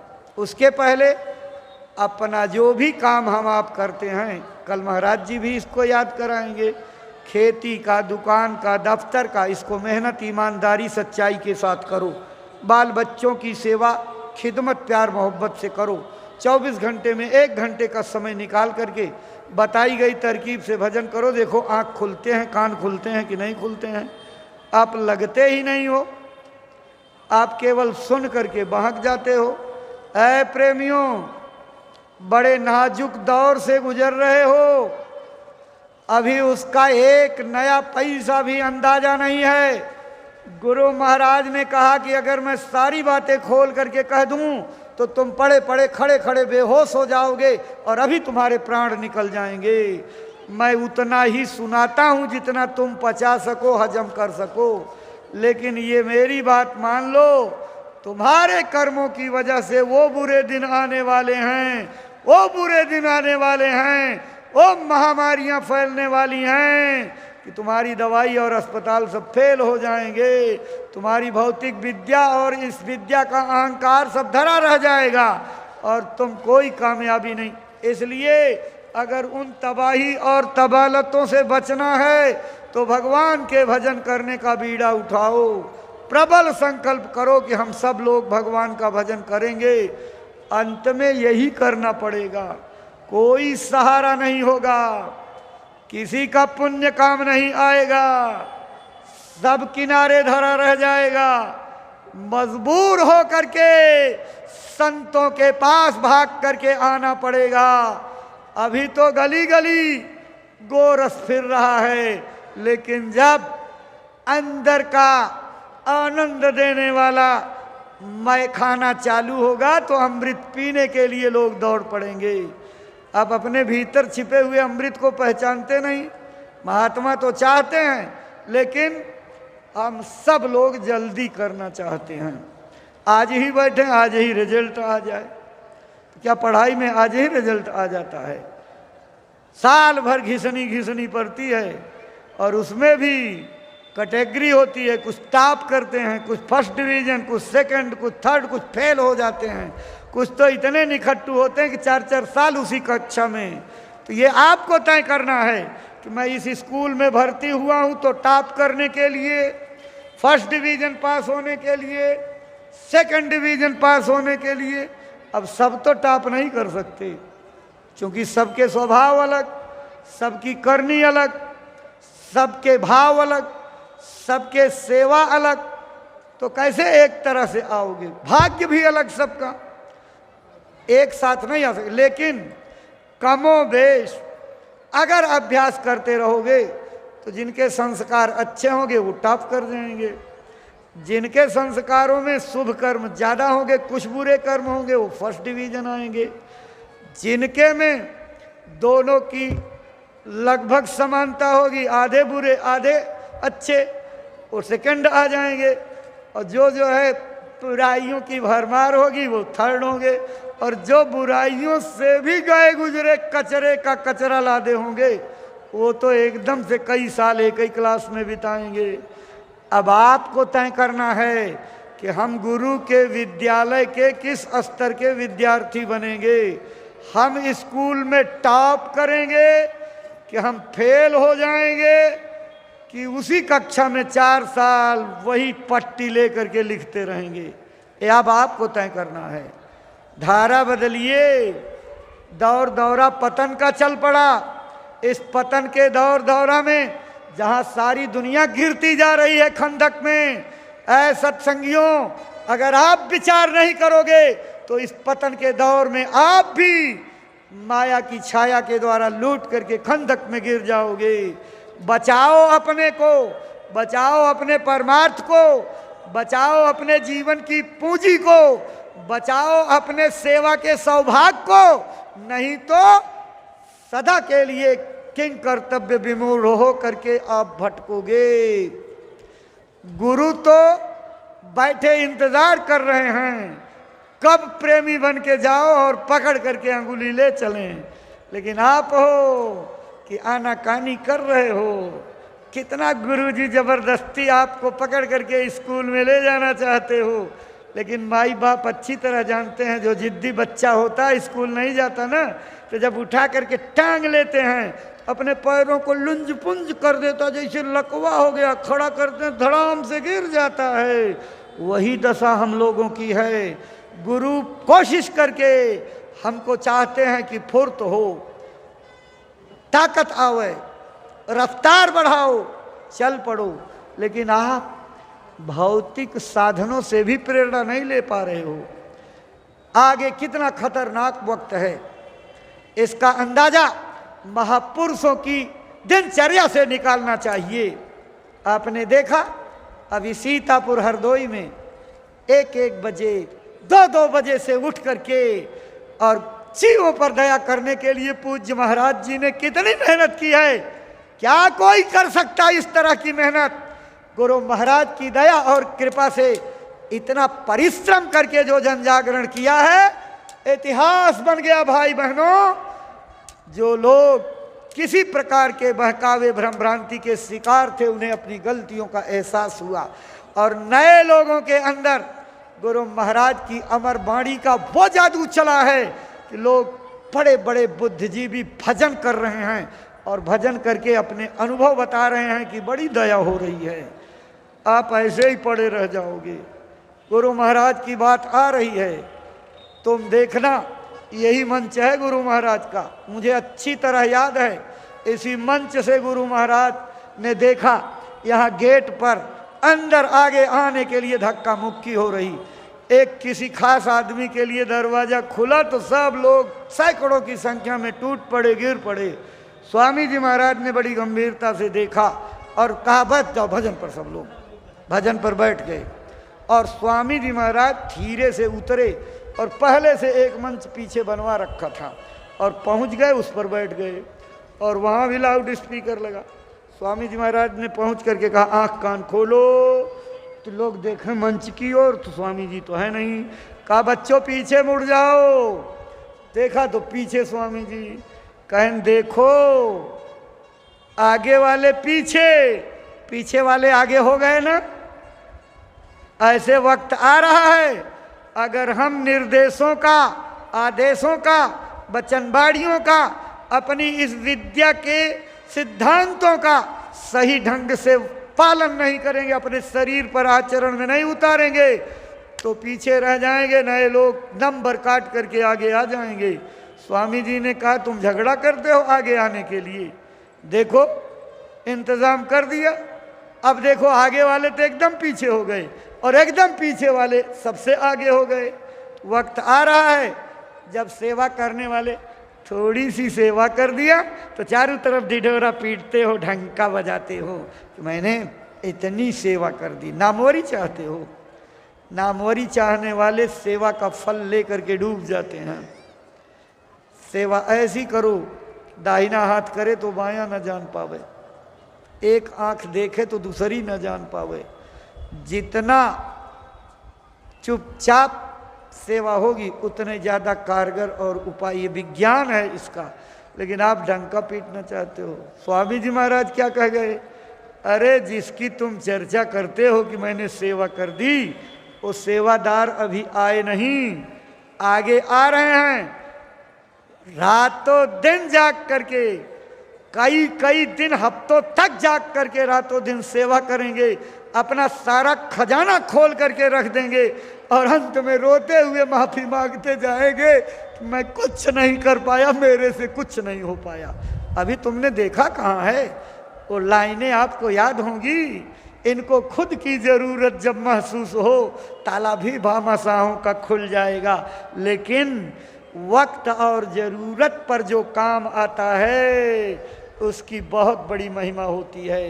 वक्त निकल जाने के बाद आप सब कुछ करने को तैयार हो जाओगे तो क्या बात रहेगी। इसलिए अभी वक्त है, अभी समय है, अभी आदेश पर आदेश हो रहा है, एक आदेश के बाद दूसरा, बजाते जाओ बजाते जाओ। कल आपको हमारे राष्ट्रीय उपदेशक जी ने भल्ला साहब की कहानी आपको याद कराई, सेवा पर सेवा, सेवा पर सेवा, सेवा पर सेवा। ऐ भाई बहनों, ऊबना नहीं, थकना नहीं, मन को खराब मत करना। आदेश हमारे जिंदगी के हित के लिए हो रहा है। इस अंदरूनी हित को आप भौतिक बुद्धि से नहीं समझ पाओगे। महात्मा बच्चों का भी खेल खेलें तो उसमें बहुत बड़ा राज होता है। कभी अपनी अकल मत लगाना, वो कर्म की रेख पर मेख मार दिया करते हैं, लेकिन कब? जब समर्पण की सच्ची भावना होगी तब। ऐसे चलते फिरते रास्ते में रेख पर मेख मारते चलें तो फिर उनकी क्या महिमा रह जाएगी।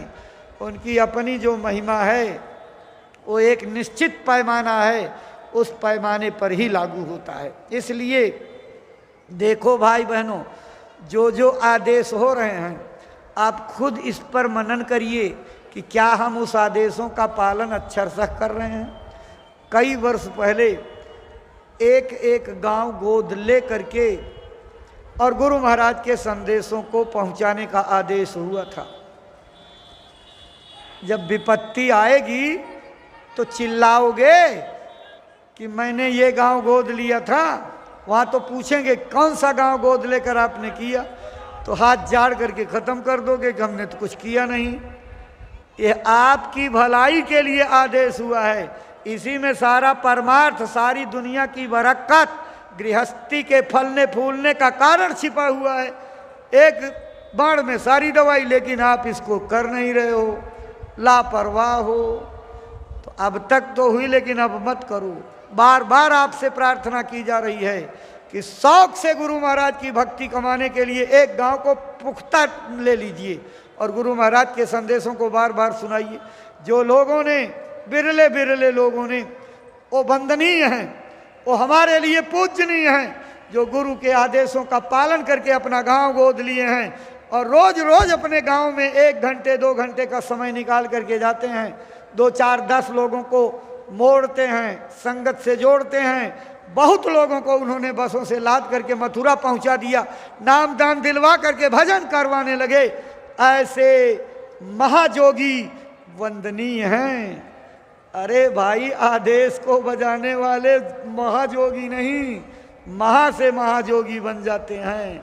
आप आकर के मैदान में जुटो तो गुरु महाराज ने मैदान में आपको कुदा दिया, लेकिन रंग मैदान में आ करके आप देख रहे हो कि कैसे नाचूं। ना नौ मन तेल होए न राधा नाचेगी। आप नहाना बना रहे हो कि ये नहीं सुनते, वो नहीं सुनते, ये नहीं कहते। अरे आप मुंह तो खोलो, जबान तो खोलो, कहना तो शुरू करो। गुरु महाराज के वाक सिद्धि आपके साथ जुड़ी हुई है। उन्होंने कह रखा है कि तुमको कुछ नहीं आता है, तुम चले जाओ सीधे लोगों के बीच में, जय गुरुदेव नाम 3 बार बोलना, मैं पीछे से प्लग लगा दूंगा और तुम इतनी बड़ी बात कहोगे कि बड़े बड़े विद्वान तुम्हारी बात को सुन करके कहेंगे बड़ा विद्वान बोल रहा है। काम तो गुरु की दया करेगी, लेकिन जब आप अपने ऊपर ले लेते हो कि हम ही तीरंदाज हैं, हम ही सबको परमार्थ सिखाएंगे, हमारी बोली बाणी में इतना खिंचाव है कि सब बुलबुल बुलबुल करके रोते हैं, ये गलत फहमी है, 100% गलत फहमी है। हमारी आपकी वाणी में कोई ताकत नहीं है। इस चीज को मत भूलो कि गुरु अपना खंभा तलाश करके अपनी वाणी को जिस जीव को जैसी जरूरत होती है वैसे पहुंचाते हैं। व्यक्ति की प्रमुखता नहीं होती है, गुरु के वाणी और उनकी दया की प्रमुखता होती है। काम दया कर रही है, आप नाहक झूठा अहंकार लाद रहे हो कि हमने ये तीर मार दिया, अंत में क्या दशा होगी? वही महाभारत वाली, सब लोगों ने कहा हमने गदा चलाई, हमने गांडीव चलाया, हमने तलवार मारी, हमने चक्रव्यूह तोड़ दिया। कहा अच्छा बड़े वीर बहादुर हो, चलो बर्बरीक के पास चलते हैं, उससे पूछते हैं। उसने सारा महाभारत देखा। जब गए कृष्ण पहुंचे तो प्रणाम किया, कहा भगवान गरीब के दरवाजे कैसे? अरे कहा बर्बरीक, ये सब लोग कह रहे हैं कि मैंने गदा चलाई, मैंने तीर मारी, मैंने तलवार मार दी, मैंने अपनी बुद्धि से चक्रव्यूह तोड़ डाला, महाभारत तो मैंने जिताया। जरा तुम बताओ तुमने क्या देखा, अपनी सच्ची बात बताओ। कहा महाराज जी मैंने तो ये देखा कि ये सारे लोग गदा तीर तलवार लेकर जैसे मूर्ति खड़ी होती है स्टैचू की तरह खड़े थे। अकेले चक्र सुदर्शन चक्कर मार करके सबके गर्दन काट रहा था। काम तो सब चक्र सुदर्शन ने किया। सबके चेहरे ऐसे लटक गए, सबका अहंकार पानी पानी हो गया कि हम सब लोग नाहक झूठे अहंकार कर रहे हैं। आप अहंकार मत करो। हाँ, सेवा का मौका मिला, इसका सौभाग्य समझो कि आपके श्वासों की पूंजी कितनी सौभाग्यशाली है कि यह गुरु की सेवा में लग रही है, गुरु के आदेश पालन में लग रही है, गुरु महाराज की वचन वाणियों को पहुंचा करके अपने कर्म कर्जे की चादर को धो करके साफ करने का मौका मिल रहा है। अहंकार मत करना, सेवा समझ करके करो, सेवा समझ करके। आप देखोगे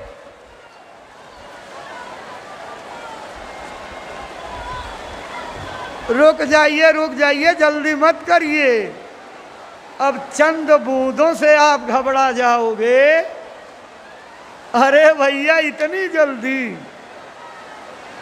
2-4 बूंदों से आप इतना घबरा गए? ये तो कपड़े भीग जाएंगे, अभी नहाओगे धोगे फिर सूख जाएंगे, लेकिन बातें तो फिर जो है दोबारा नहीं आएंगी। इसलिए भाई बहनों, अब सच्चे अर्थों में परमार्थी बनो। गुरु महाराज की दया और कृपा लेने के काबिल बनने के लिए अपने को सत्संगी के ढांचे में ढालने की जरूरत है। सत्संगी के लक्षण क्या हैं? वो कभी किसी की कमी नहीं देखता है, अपने दुर्गुणों पर नजर रखता है, किसी की कोई निंदा आलोचना नहीं करता, कभी किसी की चुगली इधर से उधर नहीं करता, झूठ नहीं बोलता। जिस दिन तक झूठ बोलते रहोगे उस दिन तक सत्संगी नहीं कहे जाओगे। ये रास्ता सच्चाई का है, भजन सत्य का मार्ग है। इस मार्ग में नाम मात्र की भी झूठ की गुंजाइश नहीं है।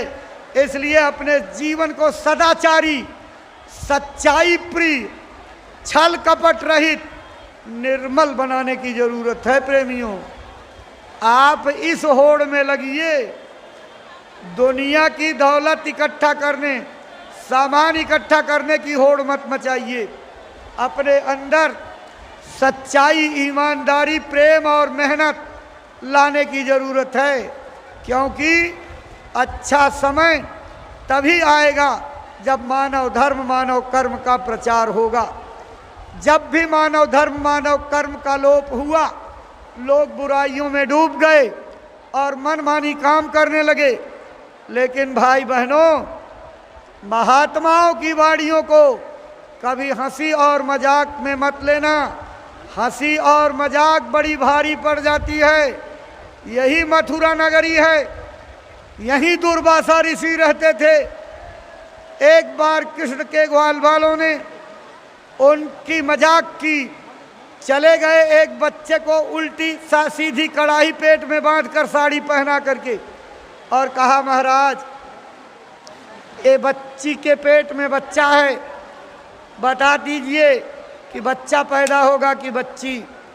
उन्होंने आंखें बंद कर ली, सारा माजरा समझ में आया और अपने भोलेपन से कह दिया बच्चा, इसके अंदर जो पैदा होगा न बच्चा पैदा होगा न बच्ची, लेकिन जो पैदा होगा उससे तुम्हारी सारी वंश नाश हो जाएगी। जब कृष्ण लौट करके आए, शाम को लोगों से हाल चाल लिया तो कहा कि हम तो गए थे दुर्वासा के बाद उनका इम्तहान लेने। कहा क्या हुआ? कहन ऐसे ऐसे किया, कड़ाही बांध के ले गए थे। पूछा तो दुर्वासा ने क्या कह दिया? अरे कहा उन्होंने इसके अंदर न बच्चा पैदा होगा न बच्ची, लेकिन जो पैदा होगा इससे तुम्हारी सारी खानदान खत्म हो जाएगी, वंश नाश हो जाएगा। कृष्ण ने मूड पकड़ करके और अफसोस करना शुरू कर दिया। कहा तुम लोगों ने बड़ी मुसीबत मोल ली, तुम सब तो जाओगे ही, मैं भी तेरे खानदान में इसी से मैं भी जाऊंगा। चलो उपाय किया जाता है। तो कड़ाही तोड़ तोड़ करके 56 करोड़ यदुवंशी परिवारों में बांटी गई और सब लोग घिस घिस करके पाउडर किए और सारा पाउडर ले जा करके द्वारिकापुरी के प्रभास क्षेत्र में समुद्र में डाल दिया गया। एक आलसी ने लोहे का टुकड़ा वैसे रख दिया। जब वो समुद्र में पाउडर गया, एक मछली ने उस लोहे को कीड़ा समझ करके निगल लिया और वो मछली पकड़ करके मछुआरा ले गया और उसमें लोहा निकला, पक्का लोहा, लोहार को बेच दिया। लोहार ने पीट करके तीर बना दिया, जहर में बुझाया हुआ। वो तीर बहेलिए के पास पहुंच गया और जब कृष्ण का काम खत्म हुआ तो कृष्ण ने ऊपर आवाज दी, मेरा काम पूरा, आदेश पालन कर चुका, अब मैं लौट आऊं। ऊपर से आकाशवाणी हुई, अभी दुर्वासा का श्राप जो है बाकी रह गया, उसको पूरा करके तब आइए। तो उन्होंने कहा क्या करूं? कहन कि जाओ प्रभास क्षेत्र में, वहाँ कुंभ लगाओ और सारे मथुरा के लोगों को जन बच्चा समेत वहाँ बुलाओ और कह दो जो नहीं आएगा उसको भारी नुकसान होगा, इससे बड़ा पुण्य कोई नहीं मिलेगा। सब लोग बैलगाड़ी से, पैदल जैसे बना, मथुरा से द्वारिका पहुँचे और वो शराब पीते थे, आपस में मारपीट होने लगी, बतंगड़ झगड़ा हुआ। तो उसी पाउडर की बड़ी बड़ी घासें कटीलीदार निकली थी और जब उसको जिससे तोड़ करके मारा, खून की नदी बह गई। 56 करोड़ यदुवंशी एक जबान पर जो है खून की नदी बह गई, चले गए। कृष्ण डाल पर लेटे थे, बहेलिए ने तीर मारा और कृष्ण के तलवे में लगा, कराह करके नीचे गिरे। बहेलिया शिकार के लिए आया तो देखा हिरण की जगह ये तो जो है कृष्ण लेटे हुए, रोने लगा। कहा रो मत ऐ बहेलिए, मैंने बाली के रूप में तुमको तीर मार करके घायल किया था, आज तुमने मुझे तीर मार करके घायल करके अपना बदला ले लिया, तुमने मेरा उपकार कर दिया। भाई बहनों, इस विज्ञान को समझने की कोशिश करो। अगर कर्मों का अदला बदला देने से राम और कृष्ण नहीं बच पाए, अवतारी शक्तियाँ नहीं बच पाई, भगवान नहीं बच पाए, तो हम आप कैसे बचेंगे? इसका विचार करिए। गुरु महाराज के शब्दों को याद रखिए। अंगुली तोड़ोगे अंगुली तोड़ी जाएगी, पेट चीरोगे पेट चीरा जाएगा, नाक काट लोगे नाक काटी जाएगी, कमरे में बंद करके किसी को फूंक दोगे, मौका लगने पर वो भी आपको फूंकेगा। तो इसलिए क्यों दूसरे आदमी के साथ ज्यादती करते हो? सब लोग शाकाहारी बनो, सदाचारी बनो, अपने चारों तरफ के वातावरण को भजनानंदियों का वातावरण बनाओ ताकि सब लोग भजन करने लगें और भावना से आप अपना काम कर लो। देखो भाई बहनों, दूसरा आदेश पूज्य महाराज जी ने दिया था, एक एक गोलक हर नामदानी अपने घर में रखे और घर के सभी प्राणी एक एक रुपया उसमें रोज डालें। अब आपसे हाथ उठवाएं तो अभी पता लग जाएगा कितने प्रतिशत लोग इस आदेश का पालन करते हैं। बहुत बड़ी गफलत हो रही है, आपसे बहुत बड़ी गलती हो रही है, इस गलती को सुधारो। अरे आदेशों का छूट मूठ ही सही पालन तो करो कि आप जो है रख करके एक एक रुपया डालना शुरू करो, फिर दया कैसे आती है देखो तो। लेकिन आप करते ही नहीं, बात जो बताई जाती उसको सुनते नहीं हो। इसलिए अब से गलती को भूलो और एक एक गोलक अपने घरों में रख करके और जैसा आपको निर्देश दिया गया उस तरह का काम करो। देखो भाई बहनों, गुरु महाराज की गौएं हैं, गुरु महाराज की गौशाला है, नंदीशाला महाराज जी ने स्थापित कर दी है। उसकी व्यवस्था को जा करके देखना कि कितनी उत्तम और अच्छी हो गई है। गुरु महाराज कहते थे गौएं मेरी जान से प्यारी। अगर ज़रूरत पड़ी तो मैं भीख मांग करके खिलाऊंगा, लेकिन गऊओं को बेचूंगा नहीं। आए भाई बहनों, आप सबकी जिम्मेदारी है कि गुरु महाराज की गऊओं के निमित्त अपनी गाढ़ी कमाई में से अंश रूप बराबर निकालते रहो, उसी से गुरु के आदेश का पालन होगा। और आपने अगर जो है आदेश को अवहेलना कर दी तो फिर आप कर्मों के चक्कर में पड़ जाओगे। इसलिए जगह जगह रजिस्टर ले करके प्रेमी मिलेंगे। आप गुरु महाराज की गऊओं की सेवा, देखो ये भूसे और चारे के व्यवस्था का समय आ गया है। इस भूसे और चारे के व्यवस्था के लिए आप छोटी छोटी सेवाएं इस तरीके से दे दोगे, एक बड़ी सेवा बन जाएगी, व्यवस्था में बड़ा प्रबंध करने में सहयोग रहेगा। इसलिए दिल खोल करके गुरु महाराज की गऊओं के लिए आप रजिस्टर में अपनी सेवाओं को दर्ज कराएंगे और रजिस्टर के माध्यम से आपकी सेवाएं आएंगी। अरे भैया जल्दी मत करो, अभी तो हम बहुत कुछ कहना चाहते थे, आप अगर सुनना नहीं चाहोगे तो ज़बरदस्ती तो सुनाएंगे नहीं। देखो भाई बहनों, कुछ ज़रूरी चीज़ें आपको सुना बता दी जाएं। महापुरुष दया करके अगर आपके घर पर जाएं तो आप लोग जो है भावना से चावल, अक्षत, फूल उनके ऊपर जो है फेंकने लगते हो। देखो, महात्मा का भी शरीर है और शरीर की सब क्रियाएं उनकी वैसे ही होती हैं जैसे हमारी। वो तो अंदरूनी विद्या की बात अलग है। तो जब आप कोई चीज़ फेंक दोगे, आँखों में लग जाए, किसी जगह और लग जाए, चोट पहुँच जाए, तो आप इस तरह की चीज़ों को बंद करिए। महात्मा के पास पहुँचने पर प्रणाम करके उनकी दया कृपा लीजिए। आँखों का प्रणाम जो संत मत की तरकीब है उसको लेने की ज़रूरत है। दूसरी बात ये कह रहे हैं कि देखो मेला बहुत लंबा है और बहुत लोग आ रहे हैं, सूचनाएं जो, तो सबकी सुविधा को ध्यान देने की ज़रूरत है। मान लीजिए आपके डेरों में कोई नए प्रेमी आ जाते हैं तो आप थोड़ी तपस्या कर लीजिए, अपने को बाहर निकाल करके डाल लीजिए, 2 डेरों के बीच में पन्नी डाल लीजिए, आपको छाया मिल जाएगी। लेकिन नए लोगों को रहने के लिए आप जगह दीजिए ताकि नए लोगों को किसी प्रकार की तकलीफ ना हो।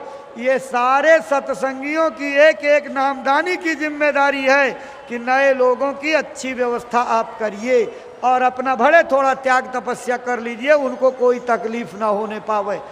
पानी की दिक्कतें हैं, अपने पास जो टंकी है उसी से सप्लाई होती है, तो कोशिश करके आप उतना ही पानी उपयोग करिए जितनी आपको ज़रूरत हो। आप टोटियाँ खोल करके हाथ धोते रहते, नहाते रहते, पानी बर्बाद होता रहता। भाई बहनों, कुछ संयम और नियम का भी पालन करो।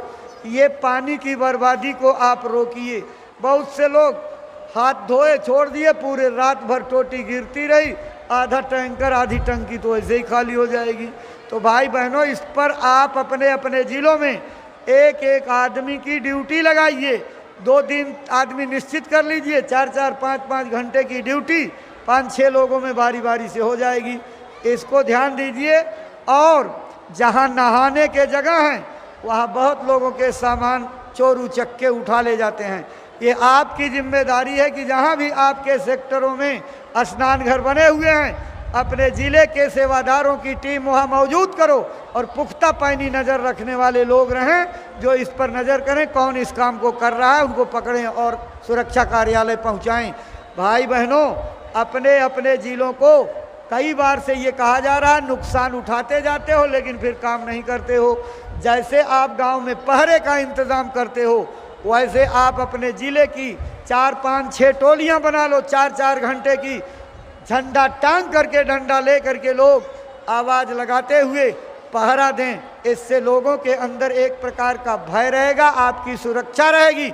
अपने डेरों में किसी अपरिचित आदमी को आप घुसने मत दीजिए और अपने ज़िलों का सब लोग परिचय पत्र बना करके अपने ज़िले के प्रेमियों को दीजिए ताकि कोई अपरिचित व्यक्ति आपके डेरों में न जा सके। जो है ये बहुत ज़रूरी चीज़ें हैं। इन ज़रूरी चीज़ों को आप देखिए तो पानी का लाभ सबको मिले। बिजली के तारों के लिए बार बार कहा जाता है गीले कपड़े सूखे कपड़े तारों पर मत फैलाइए, और आप मानते नहीं हो, और कहीं खतरा हो गया तो जान से हाथ धो बैठो। तो इस बात को जो है आप बचाओ, आप जानबूझ करके कोई खतरा मत लो। कोई तकलीफ आपको होगी तो फिर संस्था को भी तो तकलीफ होगी, पूज्य महाराज जी को तकलीफ होगी। ये जितनी व्यवस्था स्थापित की गई है आपकी सुविधाओं के लिए कि आपको किसी प्रकार की तकलीफ ना हो, इसलिए आप सब लोग व्यवस्थाओं को पूरा जो है उपयोग करिए, लेकिन नए लोगों की सुविधा का ध्यान रखिए। और देखो दूरदर्शी आवाज़ नाम की पत्रिका वो आश्रम से छपती है, हर महीने छपती है। इसके काउंटर जगह जगह लगे हुए हैं, कार्यकर्ता घूमेंगे, आपके जिलों पर भी उसकी कापियाँ मिल जाएंगी। आप एक बार सदस्य बनोगे तो साल भर पत्रिका आपके घर पहुंचती रहती है। आप जो है अगर आपको किसी प्रकार की इसके न पहुंचने की बात हो तो 4 बार मेले लगते हैं, उन मेलों पर आकर के आप अपनी शिकायत दर्ज करोगे तो आपकी पत्रिका यहाँ भी मिल जाएगी। मान लो नहीं पहुँची है तो मतलब गुरु महाराज की वाणियों का अमूल्य संग्रह है और वो आपके विभिन्न कामों में आएगा। सत्संग साप्ताहिक करने के मौके पर काम आएगा गुरु महाराज की वचन वाणियाँ, साधना में आपके, इसलिए इसकी सदस्यता गांव-गांव तक बढ़ाने में आप प्रेमी भाई बहन जोर देंगे। देखो भाई बहनों, कल पूज्य महाराज जी का सत्संग होगा, सवेरे 6 बजे से होगा, उसके पहले आप आ जाइएगा। और हमारी पुरानी बात याद रखिएगा, महाराज जी के सत्संग में जय गुरुदेव नाम का झंडा लेकर के आइएगा। और आपको एक बार पहले कह चुके हैं कि जय और गुरुदेव अलग लिखा हो तो वो अशुद्ध हो जाएगा। जय गुरुदेव एक साथ मिला जुला लिखा हुआ यही झंडा ले आइएगा।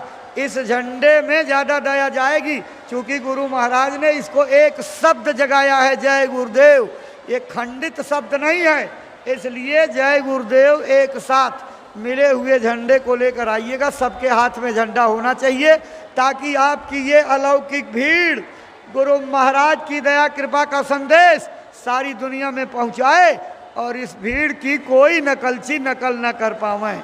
इसलिए भाई बहनों, आप अपने हाथ में जय गुरुदेव नाम का झंडा लेकर के आइएगा। महाराज जी रात दिन मेहनत करके मिल रहे हैं, आपको अभी मिलने का मौका नहीं मिला तो बराबर आप लोग मिलते रहिएगा, और जब जाने का मौका हो तो जाइएगा। आपके कैंपों में नए लोग आ जाएं तो उनको बताइएगा कि कल सवेरे 6 बजे से पूज्य महाराज जी का सत्संग होगा, उसमें भंडारे और देरों की देख रेख के लिए 1-2 आदमी रुकेंगे, बाकी सब लोगों को मैदान में भेजिएगा। सामने सम्मुख बैठ करके सत्संग सुनने की दया कुछ और होती है, और जिनको नामदान दिलाने के लिए ले आए हैं उनको पहले तैयार करके लाइएगा, आगे बैठिएगा। पुराने लोग नए लोगों को मौका देंगे। आप तो गुरु महाराज की दया कृपा पीछे भी बैठ करके प्राप्त कर सकते हो। गुरु महाराज की दया कृपा का जो है सचल मंदिर बगल में है, उसमें दर्शन करके प्रसाद लीजिएगा। शरबत सामने नीम के पास, भंडारे के पास गन्ने का चल रहा है, अमृत रूपी दवाई है, अमोघ अस्त्र है, जानलेवा बीमारियों में रामबाण का काम करता है। गुरु महाराज ने इस रसायन को तैयार करके अपनी दया कृपा डाल दी है, तो जब तक रहिए तब तक शरबत का इस्तेमाल करिए और इसको जो है आप प्रयोग करिएगा। और आज शाम को 7 बजे से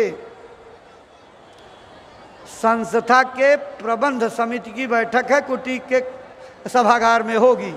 तो संस्था के सभी सम्मानित पदाधिकारीगण और सदस्यगण, आप सभी प्रबंध समिति से जुड़े हुए लोग आप वहां पहुंचेंगे। इस मेले में व्यवस्थाओं को देख रहे व्यवस्थापक गण भी इस बैठक में भाग लेंगे। और कल जब आपको राष्ट्रीय गोष्ठी होगी उसकी सूचना मिल जाएगी। तो आप सब लोग खड़े हो जाइए। चलो, जो लोग अभी बैठे हो खड़े हो जाओ।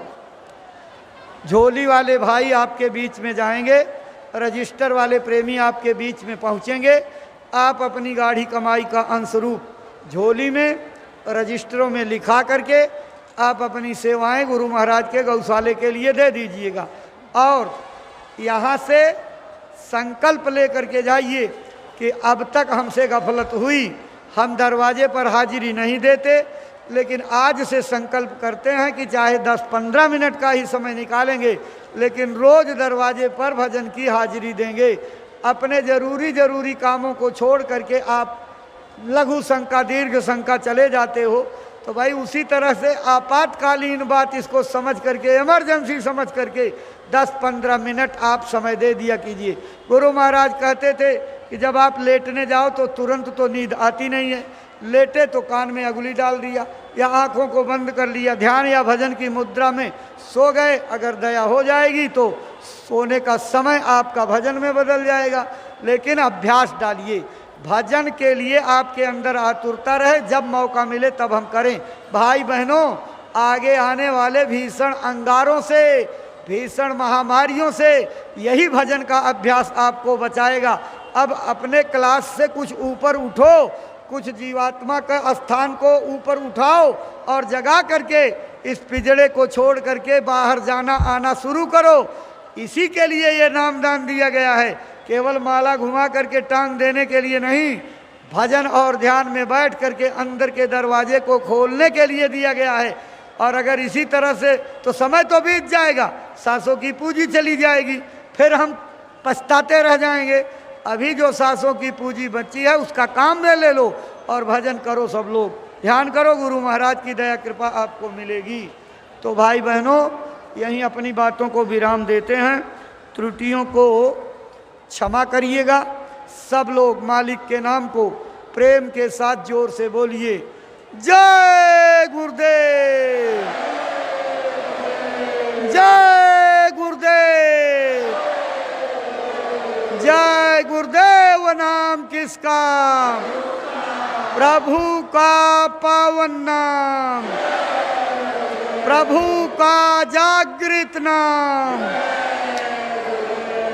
बाबा जय गुरुदेव जी महाराज का कहना है और पूज्य महाराज जी की प्रार्थना, हाथ जोड़कर विनय हमारी बाबा जी की अर्जी है,